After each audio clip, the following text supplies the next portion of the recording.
이스라엘의 락사 속에서 빛나는 용사들과 이대한 왕들이 이름을 남긴 시대에 대부분의 사람들이 주목하지 않았던 한 작은 지파가 있었다. 아셀 지파였다. 이 지파는 전쟁터에서의 힘으로 두각을 나타내지는 않았지만 그 존재는 공동체 전체의 생존과 번영에 있어서 결정적인 역할을 했다. 그들이 제공한 것은 검이 아닌 풍요였고 무력이 아닌 지속적인 생계였으며 분열이 아닌 조화와 일치였다. 종말의 계시에 따르면 아셀은 마지막 구원의 날의 인침을 받을 12지파 가운데 하나로 언급되며 이 지파의 한 라인은 메시아를 성전에서 알아본 인물이 되기도 한다. 그녀의 눈빛 하나가 럭사의 흐름을 영원히 바꾸었다. 그렇다면 이토록 소박하고 그늘 속에서 태어난 지파가 하나님의 거대한 계획 안에서 중심적인 위치를 차지했을까? 지금 그 신비를 풀어가려 한다. 더 깊은 이야기 속으로 들어가고 싶다면 이 라정을 함께하며 댓글을 남기고 공유해 주시길. 아직 드러나지 않은 진실이 우리 앞에 있다. 카나안 땅의 들판 위로 부드러운 바람이 불어오던 날, 나는 이 세상에 태어났다. 나의 탄생은 기쁨으로 맞이되었지만 장자의 출생처럼 환영받지는 못했다. 나의 어머니 실바는 나를 조심스럽고도 부드럽게 품에 안았지만 그녀의 눈빛에는 자신이 서 있는 위치에 대한 체념이 담겨 있었다. 실바는 야곱의 합법적인 아내들인 라헬이나 레아와는 달랐다. 그녀는 단지 레아가 야곱에게 더 많은 자식을 주기 위해 내어준 려종에 불과했다. 우리 가정에서 경쟁과 갈등은 일시적인 그림자가 아니었다. 그것은 숨쉬는 공기처럼 늘 우리를 감쌌다. 나의 아버지 야곱은 지극히 축복받은 사람이었지만 그의 마음은 나뉘어 있었다. 그는 라헬을 가장 사랑했고 그 사랑은 그녀에게서 태어난 요셉과 베냐민에게 그대로 쏟아졌다. 나의 계모이자 라헬의 언니인 레아는 남편의 사랑을 얻기 위해 평생을 싸웠고 그 과정에서 루벤, 시므온, 레이, 유다, 이사갈, 스불론 등 수많은 자녀를 낳았다. 하지만 그녀의 애씀조차 야곱의 마음을 완전히 움직이진 못했다. 그 틈에서 나와 내 형갓은 태어났다. 우리는 실바의 자식이었고 율법상으로는 야곱의 합법적인 자녀로 인정되었지만 현실 속의 이계는 분명했다. 요셉의 고귀함도 루벤의 장자권도 우리에게는 없었다. 우리는 우리 자신의 집 안에서조차 관찰자로 존재해야 했다.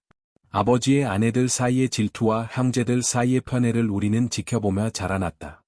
어릴 적부터 나는 주목받지 않도록 조심스럽게 진영의 구석을 오갔다. 형갓은 나와 달랐다. 그는 인정받고자 하는 날망이 강했고 때로는 라헬의 자식들과 직접 충돌하는 것도 두려워하지 않았다. 나는 대신 조롱한 전략을 택했다. 형제들의 말과 행동, 미묘한 표정을 읽고 분석하는 능력을 키웠고 조롱이 나만의 공간을 확보하며 존재감을 숨겼다. 형들에게 업신여김을 받지 않기 위해 혹은 어린 동생들의 조롱을 피하기 위해 나는 나 자신을 보호하는 방법을 터득해 갔다. 요셉과 베냐민은 아버지의 사랑을 독차지했다. 특히 요셉은 어린 시절부터 스스로를 특별한 존재로 여겼고 마치 우리 모두가 그의 앞에 무릎 꿇을 것처럼 꿈 이야기를 자주 꺼냈다. 이런 태도는 결국 형들의 질투심과 분노를 불러일으켰다. 레아의 자식들 사이에도 명확한 서열이 존재했다. 루벤은 장자였지만 과거의 잘못으로 인해 그 지위는 이태로웠고 뒤를 잇는 시므온과 레이는 격정적이고 복수심이 강했다. 그들은 누이 디나에게 가해진 수치에 분노하러 피로 응징한 인물들이었다. 유다는 타고난 리더였지만 그 또한 요셉에 대한 아버지의 편애를 받아들이지 못하고 불편해했다. 그 가운데 나는 있었다. 야곱의 8번째 아들이자 복잡한 혈통과 갈라진 충성심의 사슬 안에 묶인 조롱한 랑결고리. 나는 장자도 아니었고 총애받는 자도 아니었다. 싸움에 능한 자도 지혜로운 자도 아니었다. 하지만 시간이 흐르면서 나는 깨닫기 시작했다. 내게 주어진 진정한 힘은 강요하지 않고도 존재할 수 있는 능력이었다. 세상을 바라보는 눈, 타인을 이해하고 조롱이 스며드는 능력, 그것이야말로 내게 주어진 선물이었다. 어머니 실바는 내 성장의 나침반이었다. 그녀는 자신의 운명을 한탄하지 않았다. 오히려 조롱한 침묵 속에서 우리 형제를 인내와 순종의 길로 이끌었다. 그녀는 레아나 라헬의 자녀들을 부러워하지 말라고 가르쳤다. 하늘의 작은 별도 빛나는 법이란다. 밤마다 이 말을 속삭이며 내 이마를 어루만지던 어머니의 손길은 내 내면에 깊이 각인되었다. 형갓과 나의 관계는 묘한 조화를 이루었다.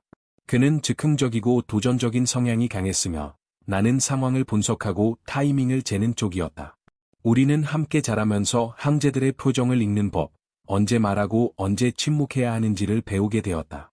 야곱의 집은 겉보기엔 평온했지만 그 속은 무언의 전쟁터였다. 우리는 노예도 하인도 아니었지만 결코 동등한 상속자로 여겨지지도 않았다. 아버지 야곱은 우리를 정면으로 부정하지는 않았지만 그의 사랑은 고르지 않았다. 요셉을 향한 그의 애정은 해가 갈수록 분명해졌다. 아버지는 그것을 숨기려 하지도 않았다. 그 편에는 결국 형제들의 마음에 독을 심었다. 나도 그 갈등의 불길이 어느 날 우리를 삼킬지도 모른다는 불안 속에서 자라야만 했다. 요셉에게 선물된 그 화려한 색동옷은 단순한 외투가 아니었다. 그것은 아버지 야곱의 마음속에 누가 특별한 자리를 차지하고 있으며 누가 그의 영적 위산을 이을 것인지를 대놓고 드러내는 상징적인 선언이었다. 그 옷을 볼 때마다 형제들의 얼굴은 조금씩 굳어졌다. 요셉이 위대한 꿈들을 이야기할 때마다, 자신에게 곡식단들이 절하고 별들이 머리를 숙인다고 말할 때마다 그 굳어짐은 분노로 타올랐다. 겉으로는 침착해 보이던 장자 루벤도 마음속에서는 자신의 이치가 위협받는다는 사실의 불편함을 감추지 못했다. 과거의 실수로 권위를 잃었음에도 불구하고 그는 여전히 장자로서의 자리를 되찾고자 했고 요셉의 말은 그 꿈에 대한 모욕처럼 들렸다. 시므온과 레이는 더욱 격렬했다. 그들의 본성은 불같았고 요셉의 오만함을 견딜 수 없어 속삭이듯 혐오를 쏟아냈다. 그들은 단지 말로 끝내는 것이 아니라 언젠가 그를 굴복시키리라 벼르고 있었다. 유다는 겉으로는 파문에 몰았지만 아버지의 위험한 편애가 형제들 사이의 권력 균형을 어떻게 흔들 수 있는지에 대해 깊이 고민하고 있었다. 그 와중에 나는 어디에도 완전히 속하지 못했다. 요셉의 적도 그의 편도 아니었다. 어떤 말이라도 부주의하게 내뱉으면 곧 문제를 일으킬 수 있다는 걸 잘 알고 있었기에 나는 조용히 뒤에서 관찰하며 상황을 읽었다. 나는 갈등의 한가운데서 말을 아끼며 중립적인 자리를 지키려 했었다. 형제들의 입장을 하나하나 이해하려 했고 어떤 쪽에도 깊이 연루되지 않으려 노력했다. 그러나 항상 음모와 질투만이 전부는 아니었다. 때때로 우리는 형제다움을 느끼는 순간들을 함께했다. 양떼를 돌보며 협력할 때, 긴 하루를 마치고 빵을 나눌 때, 혹은 모닥불 주위에 둘러앉아 할아버지 이삭과 증조부 아브라함의 이야기를 들을 때, 그 순간들만큼은 우리 모두가 한 아버지의 아들이었고, 같은 조상의 피를 이은 존재라는 것을 느꼈다. 그러나 그런 평화는 오래가지 않았다. 야곱의 편애가 점점 명백해졌고, 그 그림자는 다시금 모든 형제들 사이에 갈등의 불씨를 던졌다. 태양이 사막을 불태우듯 뜨겁게 내리쬐던 어느 날, 요셉이 들판에 우리에게 다가왔다. 멀리서도 그의 색동옷은 눈부시게 빛났고, 그 모습은 마치 우리 모두에게 나는 아버지의 마음에 드는 자라고 선언하는 듯했다. 요셉은 두려움 없는 걸음으로 다가왔고, 그의 얼굴에는 경계심이란 전혀 찾아볼 수 없었다.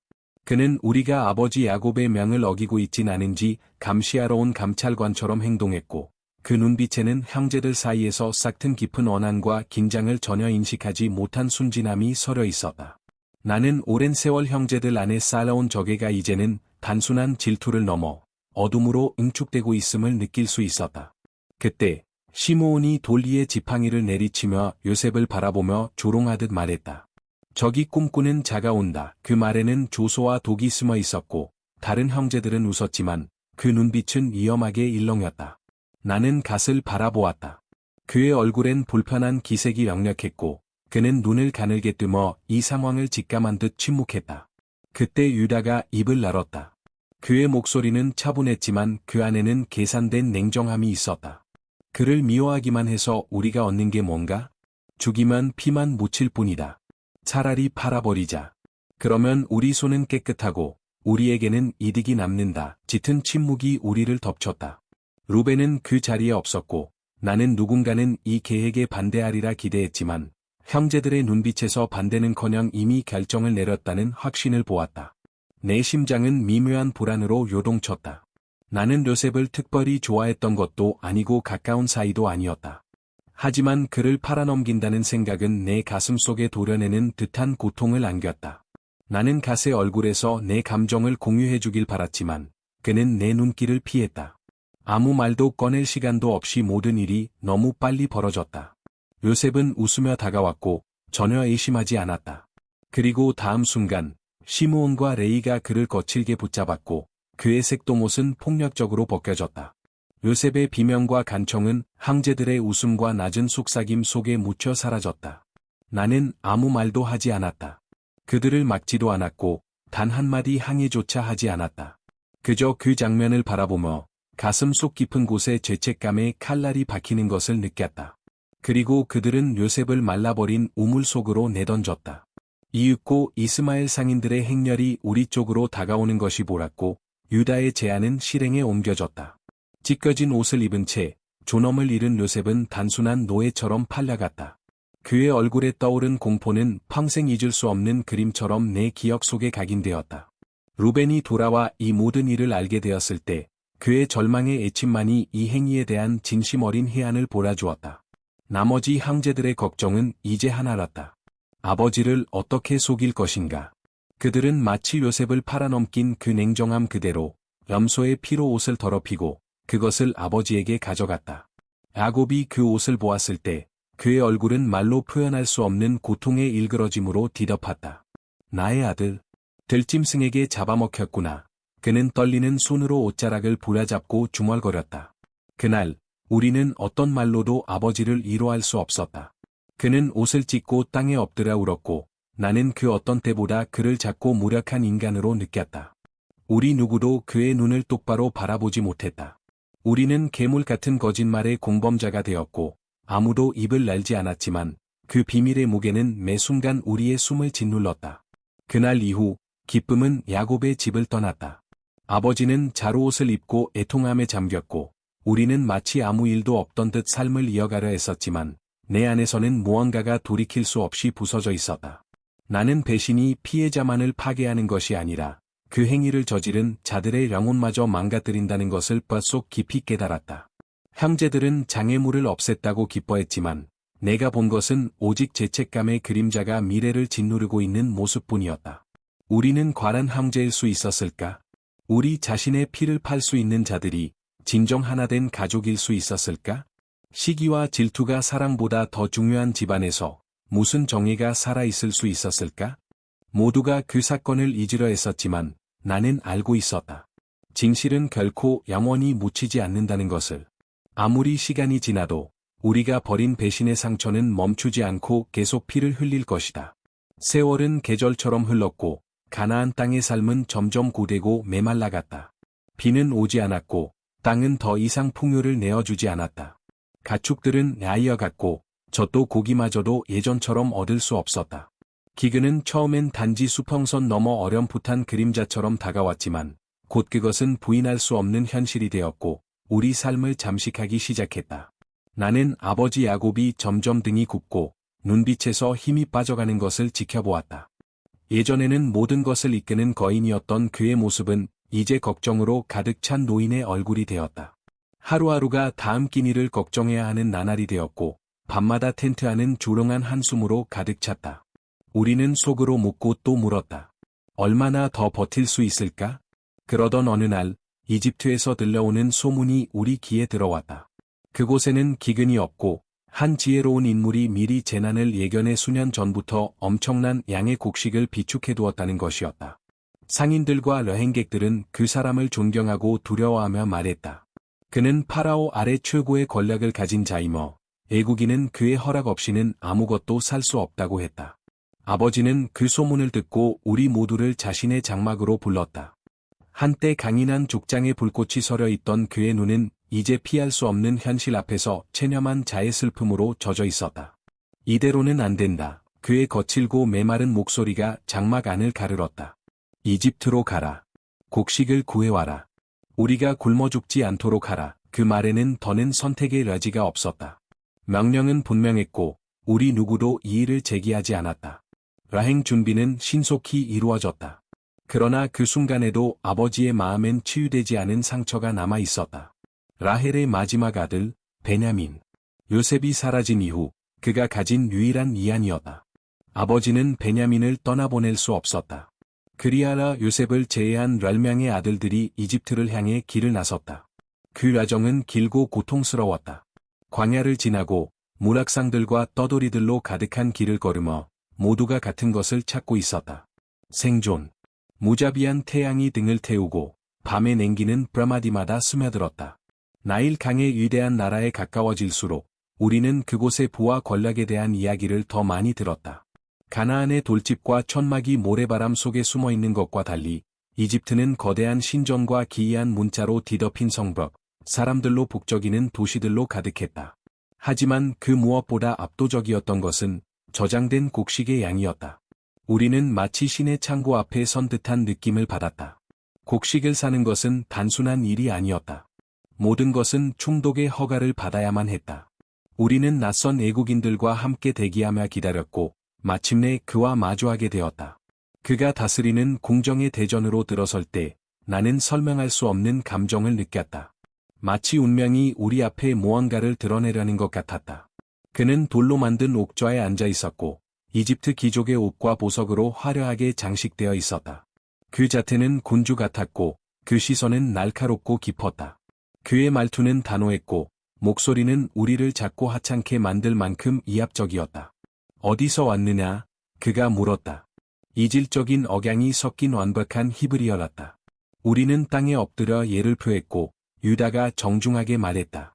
우리는 가나안 땅에서 왔습니다. 가족을 위한 곡식을 사러 왔습니다. 기근이 심각하라 모두가 굶주리고 있습니다. 그는 우리를 뚫어지게 바라보았다. 그의 눈빛은 엄격함과 어떤 숨겨진 감정을 오가는 듯했다. 몇 초의 정적이 흐른 후 갑자기 그의 얼굴이 굳어지더니 너희는 첩자다 라고 애쳤다. 이 땅의 약점을 엿보러 온 것이 분명하다. 우리는 말을 잃었다. 그 비난은 말도 안 되는 억지였고 매우 위험한 혐의였다. 그러나 그의 말투는 반박의 여지를 두지 않았다. 내 가슴은 빠르게 로동쳤고 나는 형들을 바라보며 누군가 나서기를 바랐다. 결국 루벤이 앞으로 나섰다. 아니옵니다. 우리는 모두 같은 아버지의 자식이며 단지 양을 돌보는 목자들일 뿐입니다. 12 형제였으나 한 명은 이제 없습니다. 그리고 막내는 아버지와 함께 있습니다. 총독은 그의 말을 곰곰이 들었지만 시선은 여전히 매섭게 유지되었다. 너희 말이 사실이라면 그가 말했다. 너희 중 하나는 락이 남고 나머지는 곡식을 가지고 돌아가거라. 하지만 다시 오려면 너희 막내를 데려와라. 그것만이 너희의 말이 진실임을 증명할 수 있다. 우리는 서로를 바라보았다. 상황의 심각함을 모두 이해하고 있었다. 선택의 여지가 없었다. 우리는 곡식을 받았지만 시므온은 인질로 남겨졌다. 우리는 고통스러운 마음으로 가나안으로 돌아갔다. 베냐민을 데려오지 않으면 다시 이집트 땅을 밟을 수도 없게 되었다. 그러나 우리가 알지 못했던 것, 그 누구도 상상하지 못했던 진실은 그 이집트의 권력자가 다름 아닌 요셉이었다는 사실이다. 우리가 한때 배신하고 팔아넘긴 바로 그 형제, 요셉. 그는 살아있었고 이제 이집트의 심장부에서 우리를 시험하고 있었다. 하지만 운명은 아직 모든 것을 드러내지 않았다. 우리를 기다리는 더 큰 시련과 더 뼈아픈 교훈이 남아 있었기 때문이다. 가나안으로 돌아오는 길은 무거운 침묵으로 가득했다. 우리는 필요한 곡식을 품에 안았지만 이집트에서 벌어진 일의 무게는 발걸음 하나하나마다 짓눌러왔다. 시므온은 여전히 포로로 남아 있었고 그 총독의 목소리와 눈빛은 내 마음을 떠나지 않았다. 나는 그 사람의 말투와 시선을 계속 떠올렸다. 뭔가 익숙한, 그러나 짚을 수 없는 감각이 있었다. 하지만 시므온을 구해야 한다는 급박한 현실과 베냐민을 보내야 한다는 두려움 앞에 그 정체에 대해 더 생각할 여유는 없었다. 우리는 아직 그 비밀의 문 앞에서 맴돌고 있었고 진실은 어둠 속에서 조롱이 우리를 기다리고 있었다. 우리가 다시 가나안 땅에 도착해 아버지 야곱에게 모든 상황을 설명했을 때 그의 반응은 우리가 가장 두려워하던 것이었다. 안 된다. 그의 목소리는 메마르고 갈라졌으며 눈에는 절망이 불타올랐다. 요셉을 잃었고 이제 시므온도 없다. 그런데 너희는 베냐민까지 데려가겠다고 하느냐?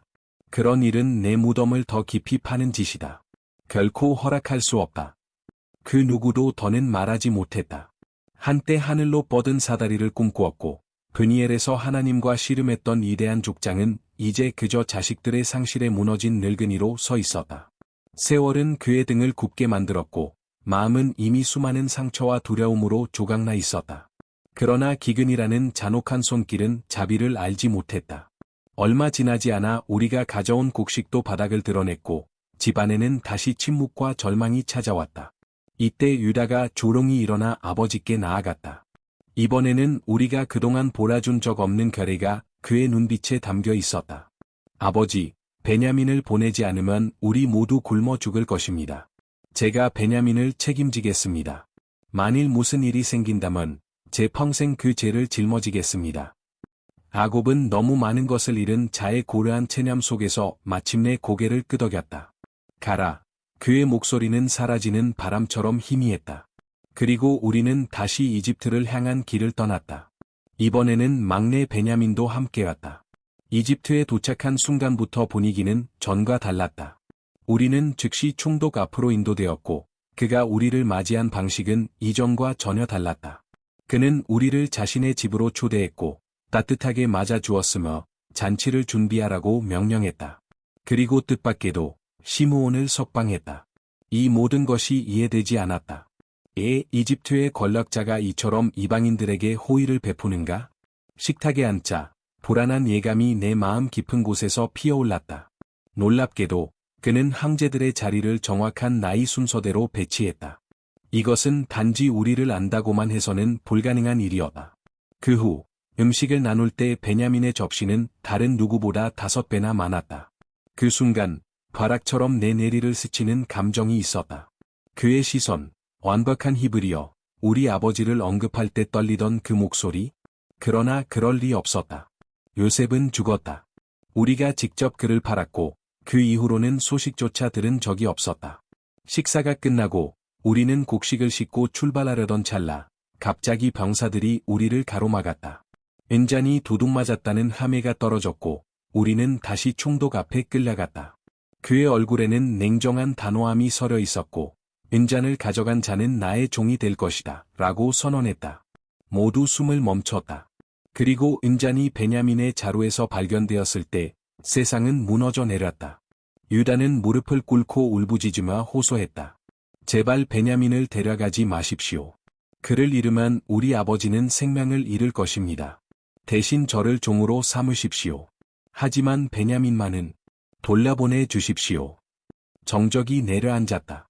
총독은 우리 하나하나를 바라보았다. 그의 눈동자 안에는 설명할 수 없는 내적 전투가 일고 있었다. 그리고 마침내 그의 표정이 무너졌고 입술이 떨리고 눈에서 눈물이 흘렀다. 나는 너희 형, 요셉이라. 숨이 멎었다. 숨조차 쉴 수 없었다. 발 아래 땅이 꺼지는 듯했고 시간이 멈춘 것만 같았다. 아니야, 그럴 리가 없다. 그는 죽었어야 했다. 하지만 그건 현실이었다. 우리가 눈앞에서 마주한 이집트의 총독, 우리를 시험하고 휘두르던 그 사람은 다름 아닌 우리가 팔았던 동생, 요셉이었다. 공포가 나를 덮쳤다. 형들의 얼굴에도 같은 두려움이 드리워졌다. 그는 우리에게 복수할 힘을 갖고 있었다. 한마디만 해도 우리는 종으로, 아니, 죽음으로 떨어질 수 있었다. 하지만 요셉의 얼굴에는 분노 대신 사랑이 있었다. 두려워하지 마십시오. 그가 다가오며 말했다. 당신들은 나에게 악을 행하려 했지만 하나님은 그것을 선으로 바꾸셨습니다. 나를 이곳에 먼저 보내신 분은 하나님이셨습니다. 당신들의 생명을, 많은 사람들의 생명을 구하기 위함이었습니다. 그의 말은 이해할 수 없을 정도로 용서로 가득했다. 그 많은 세월 동안 우리가 짊어진 죄책감과 침묵, 그리고 죄, 그 모든 것 앞에서 그는 분노하지 않았다. 오히려 우리를 품었다. 우리는 하나씩 그에게 다가가 그 품에 안겼고 나는 그 따뜻하고도 강한 포옹 속에서 눈물을 참을 수 없었다. 우리는 그날 이후로 다른 사람들이 되었다. 요셉은 우리에게 임무를 주었다. 아버지와 가족들을 모두 이집트로 데려오라는 것이었다.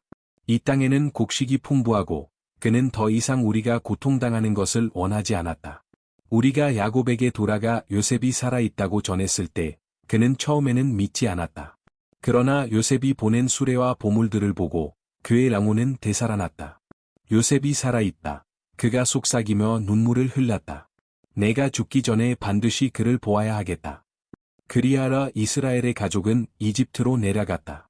더 이상 구걸하는 자들이 아닌 양해로운 손님으로서. 배신과 고통으로 시작된 이야기는 결국 형제의 자비와 사랑으로 구속을 맞았다. 나는 그 과정 속에서 깨달았다. 정의는 반드시 칼날로 오지 않는다. 진정한 정의는 용서에서, 사랑에서 온다는 것을. 피로 이어진 황제가 아니라 미움으로 끊긴 것을 다시 잇는 힘, 그것이 진짜 황제였다. 이집트에서의 세월은 강물처럼 빠르게 흘러갔다. 우리는 고센 땅에 정착했고 요셉의 보호 아래 번영하며 살아갔다. 더 이상 굶주린 유랑민이 아니었다.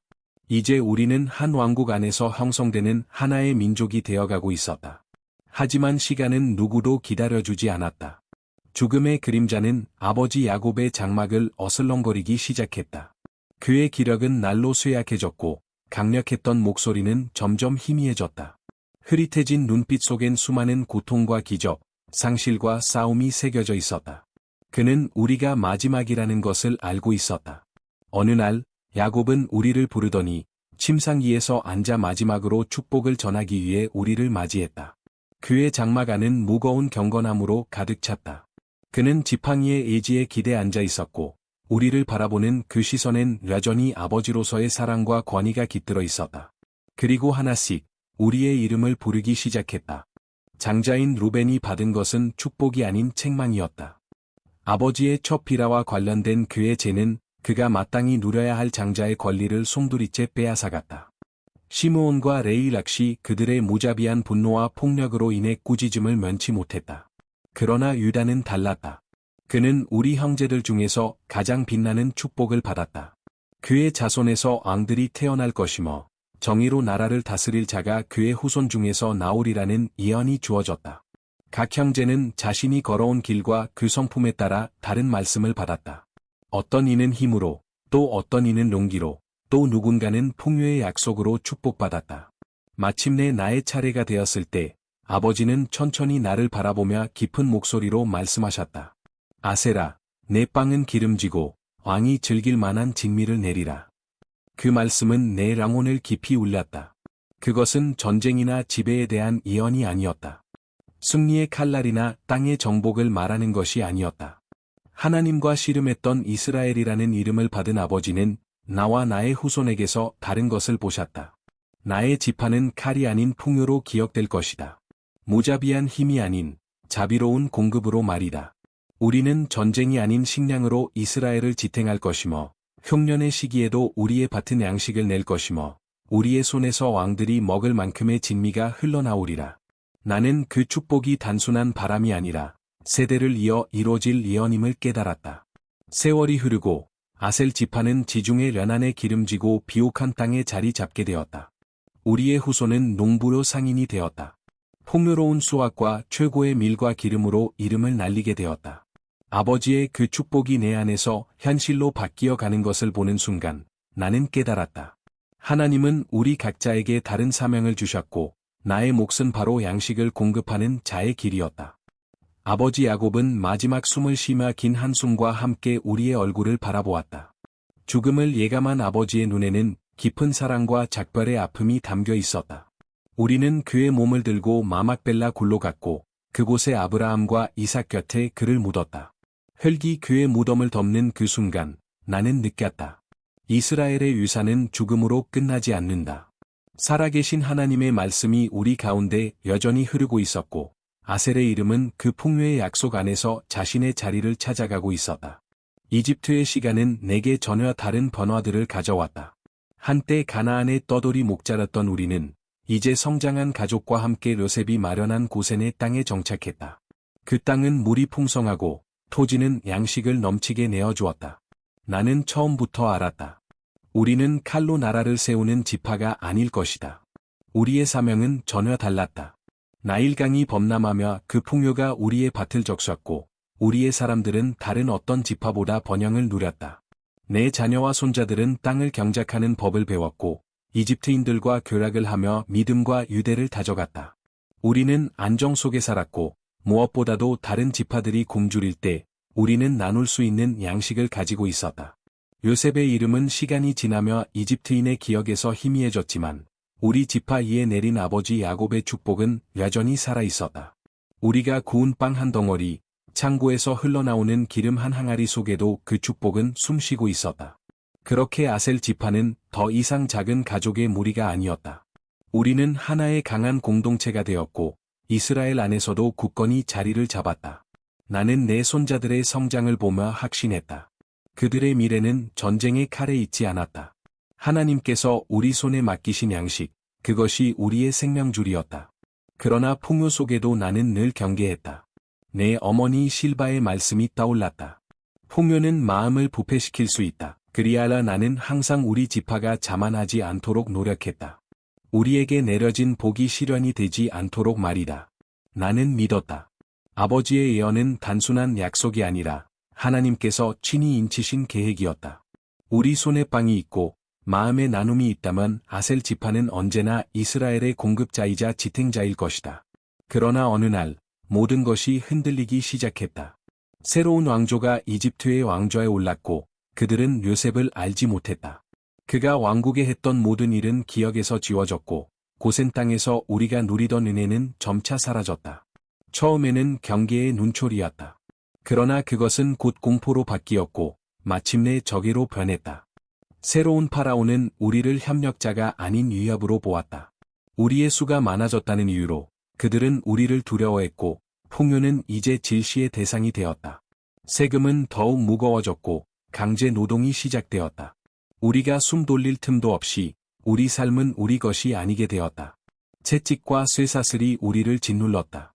아셀 지파는 수세대에 걸쳐 곡물과 기름을 거래하던 자들이었지만 이제는 무자비한 건축 노동에 끌려가는 종이 되었다. 우리의 밭은 압수당했고 우리의 땅은 파라오의 소유로 바뀌었다. 자유롭게 밟던 대지는 이제 피와 땀으로 더럽혀졌고 우리는 무자비한 감독 아래 밤낮 없이 일해야 했다. 처음엔 우리는 서로를 붙들고 버티려 했다. 무너지는 삶 속에서 우리가 아는 유일한 방법은 서로를 지키는 것이었기에 그 방법으로 저항하고 있었던 것이다. 잠시의 휴식 속에서도 우리는 여전히 서로 빵을 나누었고 어둠이 짙게 깔린 밤이면 아버지 야곱의 마지막 말씀을 조롱이 되뇌었다. 그의 빵은 기름질 것이며 앙들에게 기쁨을 주리라. 그러나 어떻게 이 뼈마디마다 고통이 스며든 노락 속에서 그런 축복이 이루어질 수 있단 말인가? 이집트의 먼지를 적시며 흘린 땀이 마르기도 전에 다시 채찍이 등 이로 떨어졌을 때 그 약속이 무슨 의미가 있었던가? 나는 고통이 우리 백성을 무너뜨리는 것을 보았다.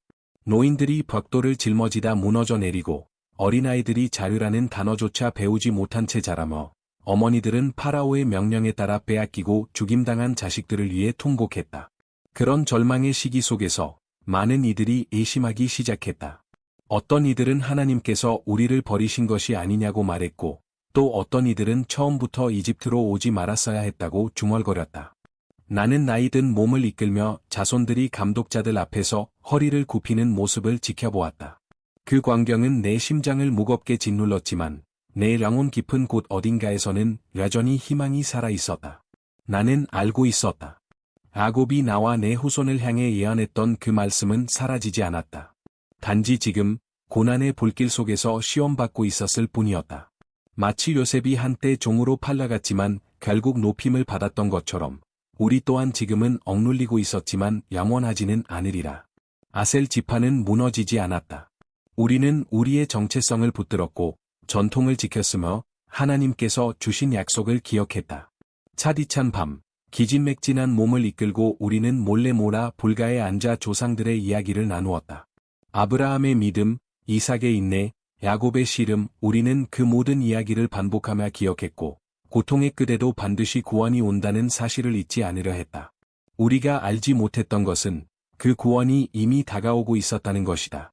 나일강 갈대 사이에 숨겨졌던 히브리 아기 하나가 자라나 훗날 파라오를 정면으로 마주하고 우리 사슬을 끊을 자가 될 것이란 사실을 그 누구도 상상하지 못했다. 그러나 그 날이 가까워지고 있었다. 노예의 시간이 겨울처럼 길어지고 우리는 고센 땅에서도 더 이상 숨 쉴 수 없었다. 우리의 등에는 채찍 자국이 가득했고 손바닥은 거칠어진 흙과 벽돌로 갈라졌다. 한때 기쁨의 노래를 부르던 입술은 하늘을 향해 절규의 기도로만 날렸다. 하지만 그 안에서도 믿음을 지킨 이들이 있었다.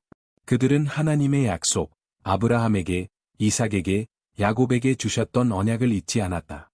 그러던 어느 날, 모세라는 이름이 속삭임처럼 우리의 마을에 퍼지기 시작했다. 처음엔 발걸 아닌 이야기처럼 들렸다.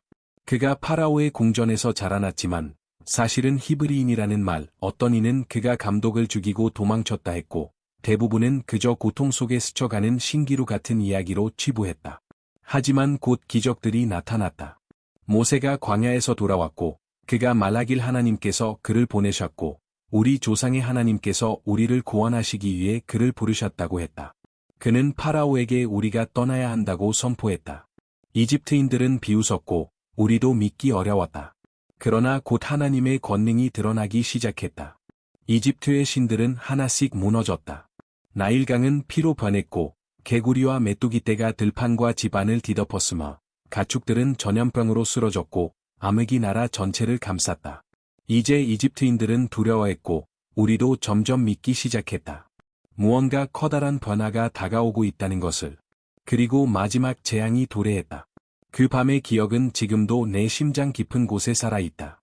우리는 흠없는 어린 양을 잡고 그 피로 문설주를 칠하라는 명령을 받았다. 허리띠를 동이고 신을 신고 출발할 준비를 하며 고기를 급히 먹으라는 말과 함께 우리는 그대로 따랐다. 죽음의 천사가 이집트를 지나가던 그 밤, 온 나라가 통곡으로 뒤덮었다. 모든 장자가 쓰러졌지만 문에 어린 양의 피가 발린 이스라엘의 집에는 죽음이 스쳐 지나갔다. 파라오는 굴복했다. 그는 우리를 떠나라고 명령했고 소식은 불길처럼 온 땅에 퍼져나갔다. 우리는 자유로워졌다. 아셀 지파도 준비를 마쳤다. 나는 노쇠한 몸을 이끌고 아들과 손자들을 바라보았다. 그 눈빛 속에는 세대를 넘은 고통과 동시에 새로운 희망이 불타오르고 있었다. 우리는 모든 것을 모아 누룩 넣지 않은 빵을 싸들고 이집트를 나섰다. 그 행렬은 끝이 없었다. 남자, 여자, 아이들 모두가 수백 년간의 고통을 짊어지고 걸어나갔지만 그 눈빛 속엔 이전에 없던 불빛이 있었다. 나는 알았다. 이 길은 쉽지 않을 것이다. 그러나 하나님께서 인도하신다는 확신만은 분명했다. 우리는 새로운 땅을 향해 나아갔다. 하나님께서 조상들에게 맹세하신 땅, 우리가 눈물과 피로 기다려온 그 약속의 땅이 드디어 우리 앞에 가까워지고 있었다.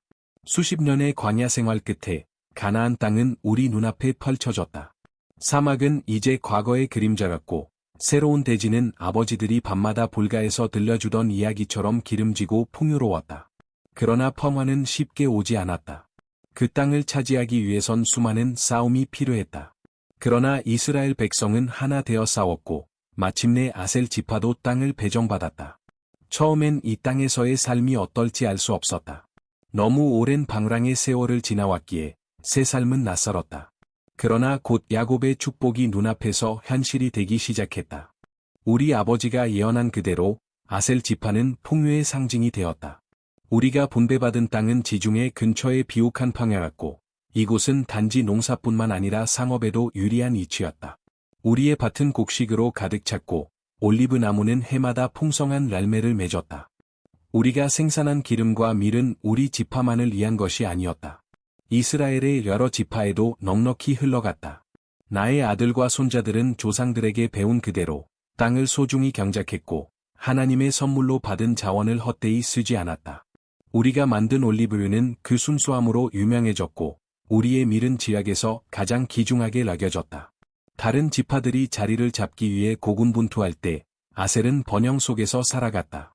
야곱이 나에게 준 약속이 대대로 실현되는 것을 나는 똑똑히 보았다. 세월이 흐르고 나의 자손들은 번성했다. 각 세대는 그 땅에서 자라며 약속의 성취를 눈으로 확인했다. 아셀 자손의 풍요는 단지 땅 때문만이 아니었다. 그들은 주어진 것을 소중히 여기고 하나님께서 허락하신 것에 감사하며 살아갔다. 내가 손자들과 증손자들이 그 기름진 땅에서 자라는 모습을 바라볼 때마다 나는 야곱의 예언이 단순한 말이 아니었음을 깨달았다. 왕의 잔에 오를 만한 풍요는 물질뿐만이 아니라 우리의 성품과 지혜에도 흐르고 있었다. 세월이 지나면서 아셀 지파는 전쟁으로 이름난 지파가 아니었지만 그 존재감은 분명했다. 우리는 다른 지파들에게 안정과 평화를 가져다주는 지파로 기억되었고 우리의 곡식과 기름, 과일은 이스라엘 전역으로 흘러갔다. 우리의 땅에는 성곽도 거대한 도성도 없었지만 우리의 영향력은 바다처럼 넓었다. 사람들은 양식을 구하러 우리에게 왔고 우리는 언제나 나누었다. 그것이 우리의 길이었고 야곱이 말했던 기름진 빵의 진정한 의미였다. 지중해의 짠 바다는 우리의 경계가 되었고, 항구는 물자와 사람들로 북적였다. 상선들은 우리 땅에 닻을 내리고, 무랏길은 가나안을 넘어 퍼져나갔다. 아셀이 번성함에 따라 이웃들 사이에서도 우리는 존중받았다. 풍요만이 아니라 평화를 지키려는 우리의 자세가 많은 이들의 신뢰를 얻었다. 야곱이 나에게 내려준 축복은 우리 지파 하나에 그치지 않았다. 그것은 모든 아셀 사람들의 삶에 깃든 생명의 유산이 되었고, 나는 늙어서도 그 축복이 우리 안에서 살아 숨쉬고 있음을 보았다. 우리 밭은 여전히 푸르고, 우리 창고는 늘 가득 차 있었으며, 우리 자손들은 믿음 안에 자라났다. 이스라엘의 락사는 늘 전쟁과 시련으로 물들었지만, 아셀 지파는 그 와중에도 자신의 길을 잃지 않았다. 우리는 야곱이 말한 대로 공급의 근원이며 축복의 통로로 살아갔다. 야곱의 마지막 숨결에서 흘러나온 예언은 지금도 살아 있었다. 단지 한 아들에게 주어진 약속이 아닌 수많은 자손에게 이어지는 영원한 유산이 되었다. 이스라엘 백성이 약속의 땅에 정착한 이후 지파별로 땅이 분배되었고 그 과정 속에서 혼란도 있었다. 왕이 없던 시대, 이스라엘은 사사라고 불리는 하나님이 세우신 지도자들 아래에서 살아갔다. 그 혼란의 시대에도 아셀은 여전히 번성했지만 우리는 알고 있었다. 평화란 영원하지 않다는 것을. 주변 민족들의 위협은 끊임없었고 이스라엘의 단결이야말로 생존의 열쇠였다. 그런 때에 한 라인이 등장했다. 그녀의 이름은 드보라였다. 드보라는 선지자이자 사사였다.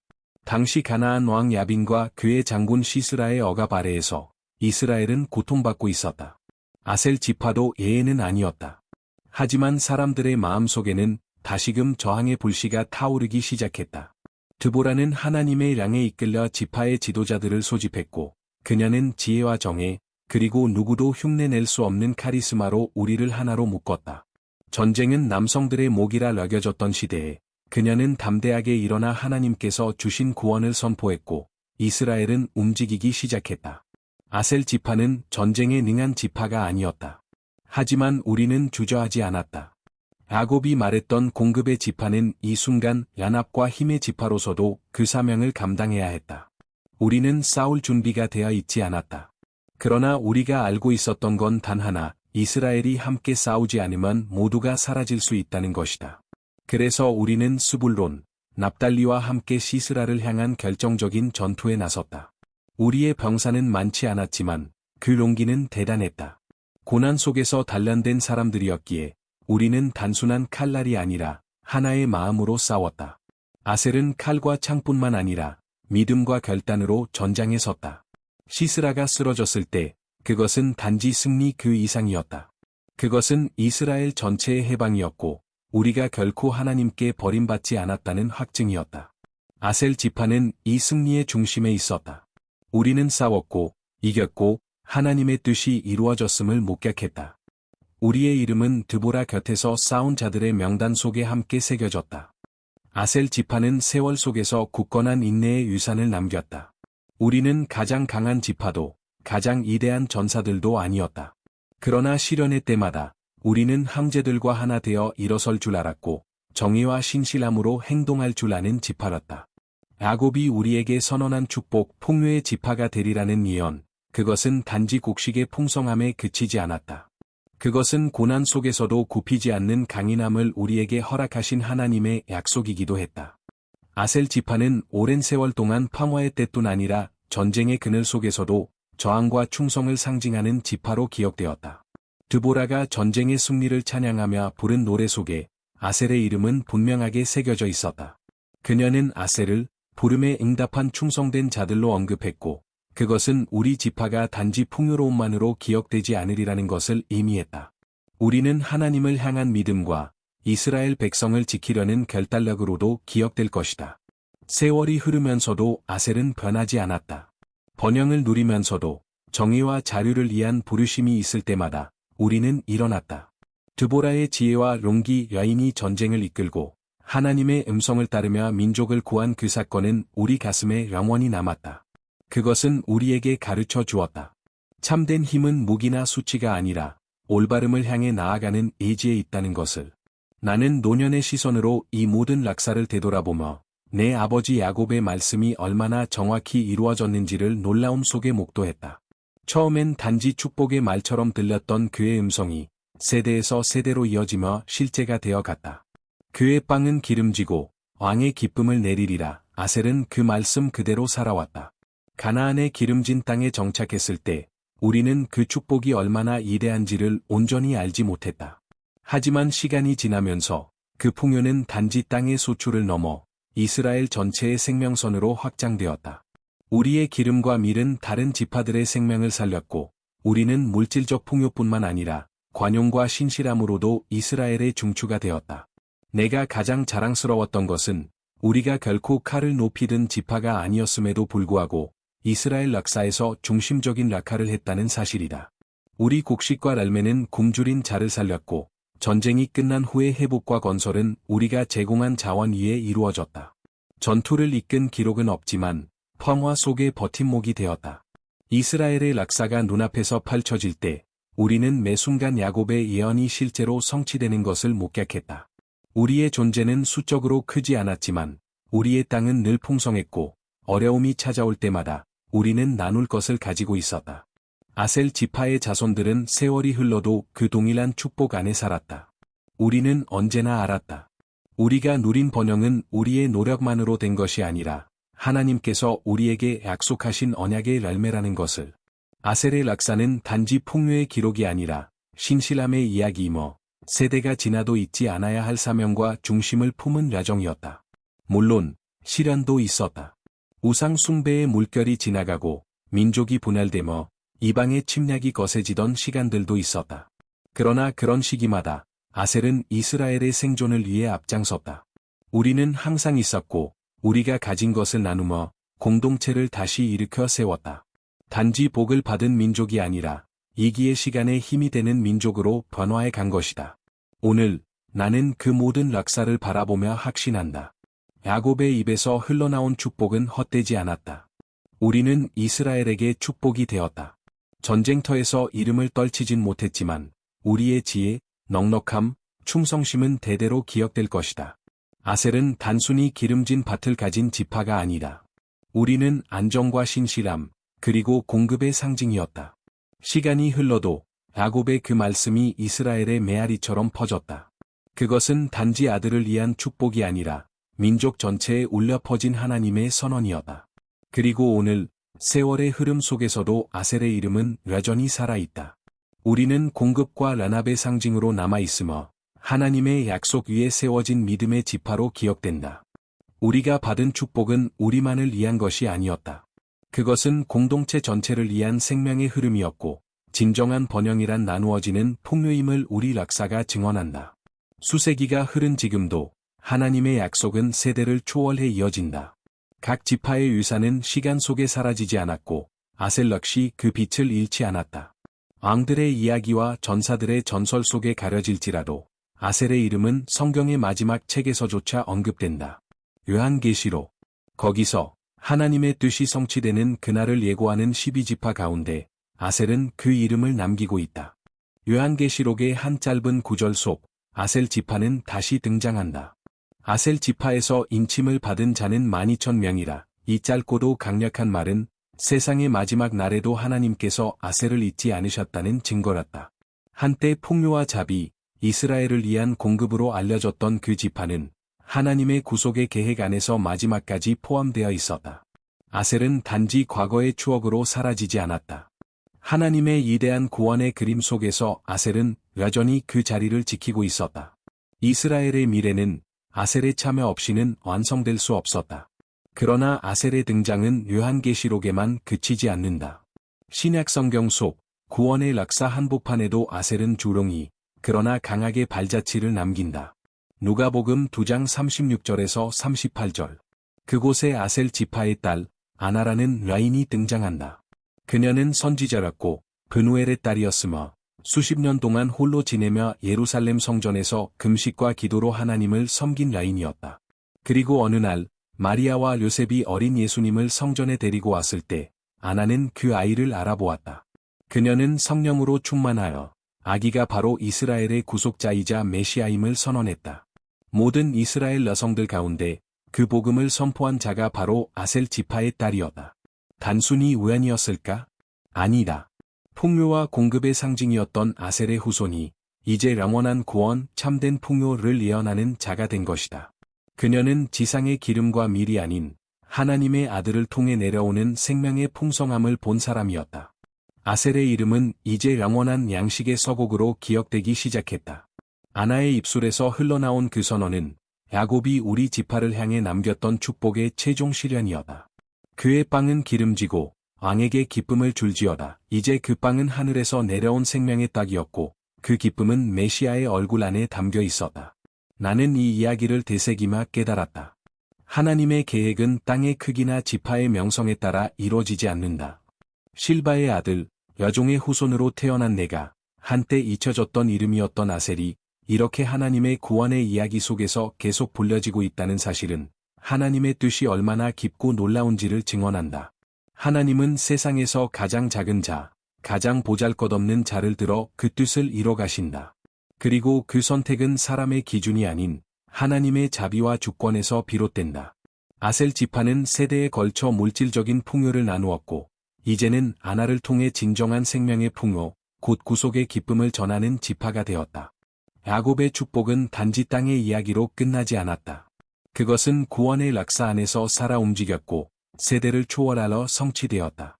하나님은 우리를 통해 당신의 계획을 한 줄씩 엮어가셨고, 아셀은 그 직조 속에서 중요한 실 하나가 되었다. 나는 이제 감사의 마음으로 과거를 돌아보고, 희망으로 미래를 바라본다. 아셀의 자손으로서 나는 알고 있다. 진정한 풍요는 땅이 아닌 하나님으로부터 온다. 그분의 아들은 우리에게 주어진 가장 귀한 기름이요, 우리 영혼을 살리는 떡이다. 아셀의 락사는 단지 풍요의 전통이 아닌 하나님의 신실하심과 구속의 계획 안에서 끝없이 이어지는 이야기이다. 야곱의 축복에서 시작되어 성전의 한 모퉁이에서 선포된 아나의 입술로 이어진 그 이름 아셀은 이제 이스라엘과 온 인류를 향한 하나님의 사랑을 상징하게 되었다.